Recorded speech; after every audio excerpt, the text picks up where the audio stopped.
Assalamualaikum warahmatullahi wabarakatuh.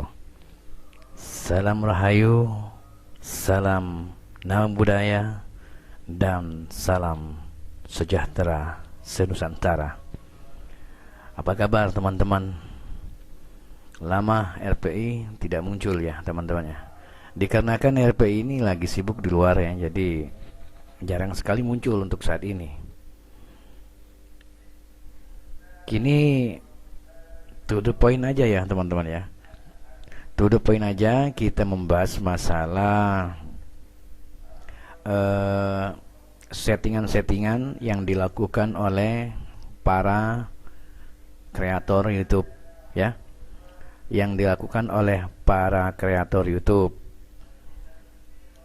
yang kini tengah marak ya dilakukan. Jadi kupingnya mereka itu kan pura-pura nggak dengar ya, pura-pura bisu ya kan, pura-pura nggak dengar, pura-pura tuli gitu kan, padahal mereka tuh mendengar, melihat teman-teman ya, tapi seolah-olah nggak ada apa-apa gitu kan, padahal tahu bahwasanya kami ini yang selalu mengedukasi ya, mengkritik, cuman mereka cuek saja begitu. Nah, kebetulan pada hari ini saya akan mencoba membahas tentang para kreator YouTube. Siapa lagi kalau bukan para dukun bersorban di media ya, seperti Kiai, Gus, Ustadz, Abah, Mbah, dan lain sebagainya ya teman-teman ya. Sekarang mereka tengah gencar-gencarnya membuat konten YouTube. Mereka itu gencar-gencarnya membuat konten YouTube dengan judul yang aneh-aneh dan unik-unik dan tidak masuk di akal. Kenapa tidak masuk di akal? Karena judul-judulnya itu sesuai dengan film-film kolosal dan film-film misteri, film horor.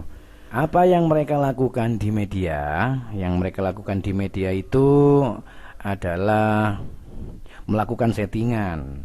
Misalkan bertemu dengan yang ini dan itu ya kan, bertemu, bertatap muka ya, debat dan lain sebagainya. Nah, dulu kan menyerang, berperang dengan dukun-dukun santet, tapi sekarang itu disamarkan, tapi yang namanya kalimat sebutan santet itu masih ada di benak mereka, di judul video, di dalam isi video mereka tersebut ada, masih ada sampai sekarang. Mereka melakukan konten ya, mereka mengunggah beberapa video hampir setiap hari. Mereka bikin konten ya, pembodohan publik dengan cara yang lain lagi, dengan sistem yang lain lagi. Pas kebetulan mereka itu sekarang banyak yang pindah ke Facebook teman-teman ya. Mereka banyak pindah ke Facebook.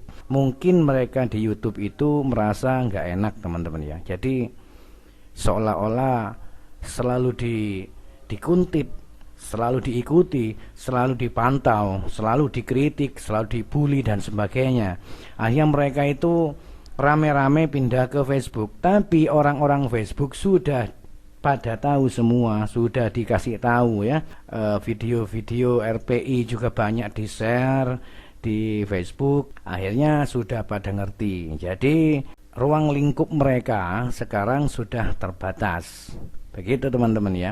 Masalah dia makan dari konten penipuannya, konten ngapusi, konten ngeprank, konten settingan, itu apa kata mereka aja, lawang hukumnya, halal haramnya ya, barokah tidaknya itu tergantung dari mereka sendiri kok ya, tanpa terkecuali.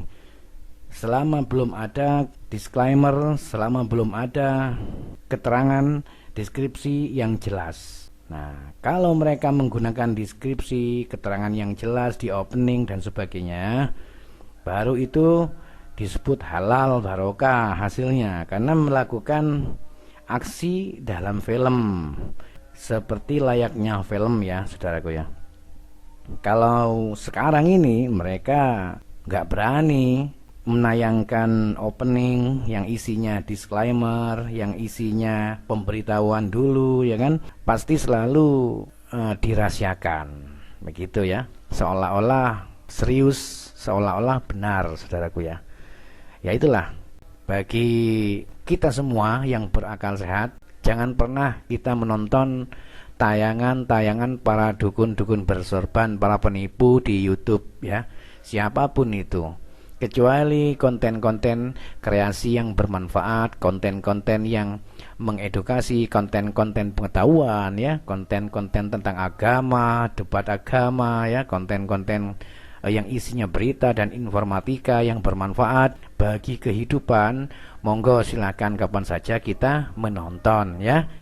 Sedangkan konten-konten yang tidak bermanfaat dan sangat merugikan kita adalah konten penipuan yang dilakukan para oknum-oknum Gus, Ki, Kiai, Ustadz, Mbah, Abah, dan lain sebagainya. Yang kedua, konten-konten yang mereka lakukan, yang mereka bikin sekarang ini adalah konten tetap dalam ruang lingkup penyesatan, yaitu konten tambah dobol, konten tambah gak karu-karuan, kontennya tambah parah, konten isinya juga tidak bermanfaat.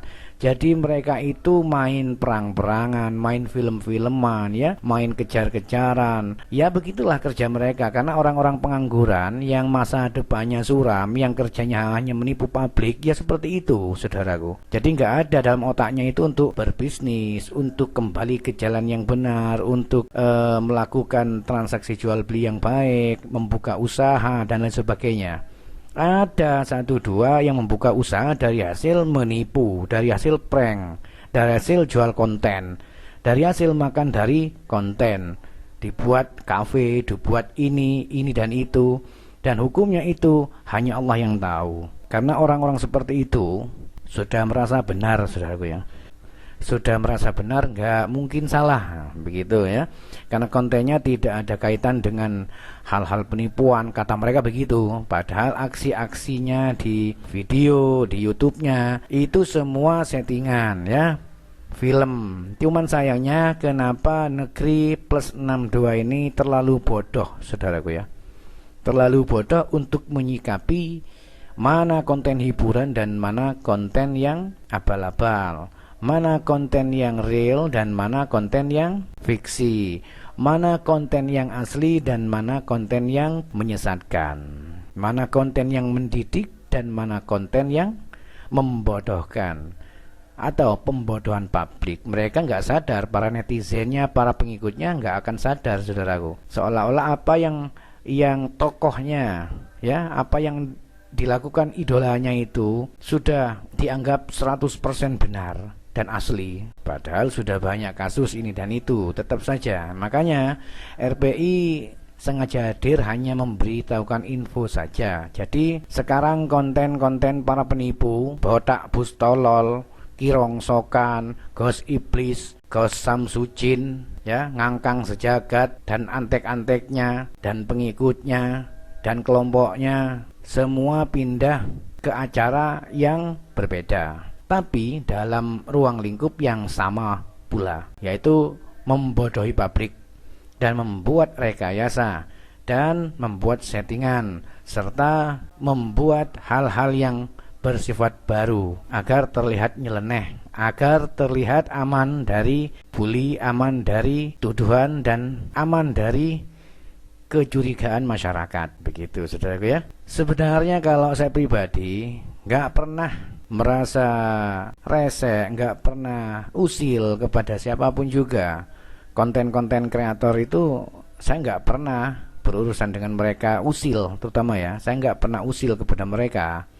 Asalkan isi kontennya selalu mendidik, isi kontennya itu memberikan pencerahan, kesadaran, memberikan edukasi, memberikan ilmu pengetahuan, memberikan pengalaman, memberikan cerita-cerita yang positif gitu kan, memberikan kesadaran dan sebagainya, bukan memberikan pembodohan, bukan memberikan kebohongan gitu, bukan memberikan prank-prankan seperti itu. Dibilang prank mereka nggak mau. Nanti kalau sudah diciduk, sudah bermasalah, ada masalah dan sebagainya, baru ujung-ujungnya ini hanya prank, ini hanya buat hiburan, padahal untuk menipu, padahal untuk tipuan. Karena kerja mereka hanya menipu, menipu, dan menipu. Makanya saya berharap kepada para dukun-dukun penipu, buat para dukun-dukun bersorban di YouTube, saya minta dengan hormat, coba tunjukkan di mana letak kerajaan Mojopahit yang terpendam, ya. Mampu tidak menunjukkan lokasi letak keberadaan Mojopahit yang terpendam, atau di mana letak harta karun yang terpendam? Karena di bumi Nusantara ini, yang saya maksud, yang saya khususkan di Jawa Timur ini banyak sekali ya peninggalan-peninggalan di era kerajaan, di era peradaban ya. Belum lagi di Jawa Tengah, Jawa Barat, dan di luar tanah Jawa. Banyak sekali. Jadi alangkah baiknya kalau mereka-mereka itu bermanfaat bagi masyarakat, membantu masyarakat mengambil barang-barang pendaman asli, begitu kan? Nggak usah pakai sholawat, karena sholat bukan untuk menipu, bukan untuk main-mainan, bukan untuk atraksi, dan bukan untuk dijual belikan, tapi menggunakan akal yang sehat, menggunakan ilmu pengetahuan, teknologi, dan sebagainya, yaitu dengan menggunakan metal detektor.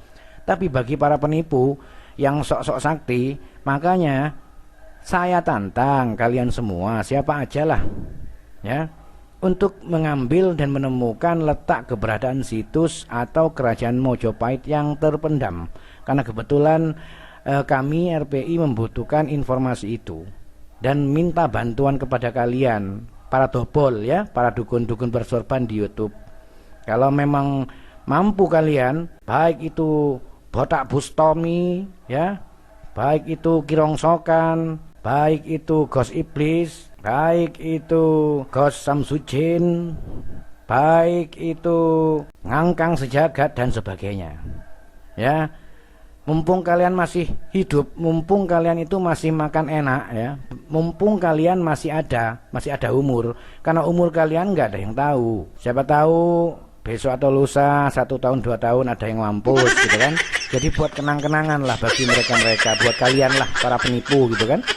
Jadi kami tantang, kami berikan sebuah tantangan ya yang sangat luar biasa, yaitu membuktikan kesaktian kalian semua yang katanya bisa menarik barang gaib ya, yang katanya bisa menarik ini dan itu ya, termasuk bisa menarik sempaknya janda gitu ya, menarik kolornya janda begitu, bisa menarik kolornya pasien ya, begitu ya, menarik kancutnya pasien. Siapa tahu, kita nggak menuduh, tapi siapa tahu, namanya dukun penipu ya pasti begitu, biasanya begitu. Kalau nggak nipu ya mesum, ya kan? Itu nggak pernah lepas keduanya, menipu dan mesum. Itu biasanya. Kalaupun tidak pernah terjadi, pasti menipu. Tapi kalau dibilang penipu nggak mau, nah, karena ada sholawatnya. Ya, jadi settingan-settingan yang ada di video yang dibuat mereka-mereka itu apakah bukan menipu? Menipu orang. Nanti kalau sudah terdesak, bilang settingan, hanya hiburan. Ya itulah para bajingan-bajingan YouTube yang mengatasnamakan dukun-dukun bersorban, kiai-kiai palsu, ya dukun-dukun gedabrus, dukun-dukun palsu, tanpa terkecuali siapapun juga. Sekarang zaman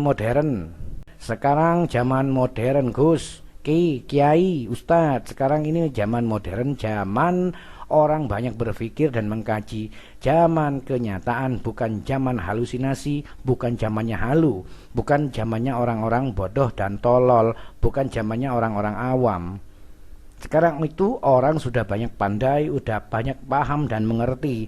Jadi mana yang asli dan mana yang tidak, mana yang penipu dan mana yang tidak, itu semua banyak tahu. Hanya orang-orang awam saja yang dipengaruhi dengan bujuk rayu yang halus dan sebagainya. Nah, padahal menipu itu saudaraku ya. Jadi RPI sengaja mengundang kalian semua para dukun-dukun bangsat, dukun-dukun kelas YouTube ya, wali-wali YouTube, orang-orang sakti di YouTube, orang-orang kelas halu yang bergelar Ki, Gus, Ustadz, Kiai, Mbah, Abah dan sebagainya ya. Saya membutuhkan bantuan kalian di situs di wilayah Trowulan. Saya minta tolong kepada kalian orang-orang sakti. Tolong angkatkan, tampakkan, wujudkan, munculkan situs Mojopahit. Kali ini kami membutuhkan sesuatu, bantuan kepada kalian orang-orang sakti mandraguna, ya. Kalau nggak bisa, nggak mampu, nggak mendengarkan, berarti kalian semua itu bodoh. Kalian semua asli penipu busuk, ya. Asli tukang kemprus gedaprus penipu. Ini saja. Kalau ada yang tidak terima, ya. Kalau ada yang tidak terima, silakan berhadapan dengan saya. Khususnya orang-orang yang bersorban, ya. Maling-maling bersorban, penipu-penipu bersorban yang menjual belikan agama, menjual belikan ayat, menjual belikan sholawat. Begitu ya saudaraku ya. Oke, kiranya itu saja saudaraku penjabaran dan penjelasan singkat dari RPI. Mudah-mudahan bisa berkenan di hati Anda sekalian. Sekali lagi RPI mohon maaf yang sebesar-besarnya bila ada salah, dosa, hilaf dan celah. Sekali lagi RPI mohon maaf yang sebesar-besarnya bila ada umur panjang dan waktu serta kesempatan, insya Allah kita bisa berjumpa lagi. Salam Rahayu, salam Namo Buddhaya, salam Nusantara. Assalamualaikum warahmatullahi wabarakatuh.